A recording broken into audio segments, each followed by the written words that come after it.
truth, specifically the truth of what God has said to us, it clarifies any confusion that you're facing, because Jesus did foretell of his crucifixion. In fact, he did it numerous times.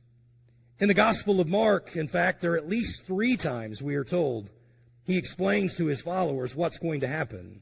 I want to read them to you briefly, because he's prophesying of his own death, not just of his death, but exactly how it's going to come about.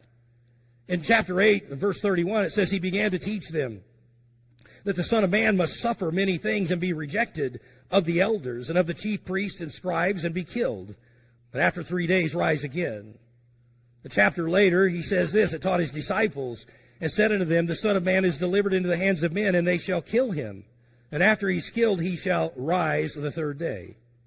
Finally, in Mark chapter 10, verse 33, it says this, behold, we go up to Jerusalem. This is when he's finally making his way to go celebrate the Passover. And he's talking to his disciples, and he says, the Son of Man shall be delivered unto the chief priests and unto the scribes, and they shall condemn him to death and shall deliver him to the Gentiles. And they shall mock him and shall scourge him and shall spit upon him and shall kill him. And the 3rd day he shall rise again.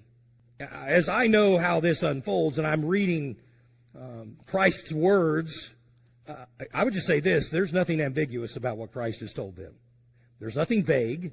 In fact, he foretells not just his death, but he gives so many specifics that as you watch this event unfold, you see he calls out every single thing that is going to take place over the next few days.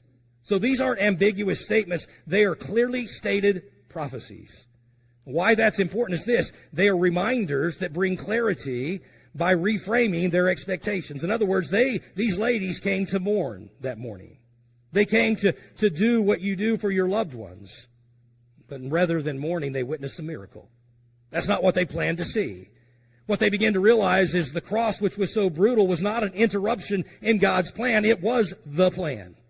It was all part of what God had foreordained. Therefore, this clarity then connects the present, what they're currently mourning and facing, to the past. The angel said this, remember what he told you. He's already explained this to you.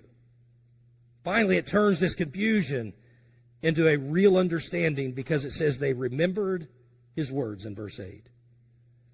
I thought about that because I think that's sometimes exactly what we need. We just need to be reminded of what Christ has already told us. It's easy to forget in the midst of our sorrow, in the midst of our confused lives sometimes, that God has already promised us certain things. And when we remember the promises of God's word, especially when we're in the dark hours of our life, there is a certain trust, a certain level of faith that's rekindled when we begin to remember the truths of what God has already told us.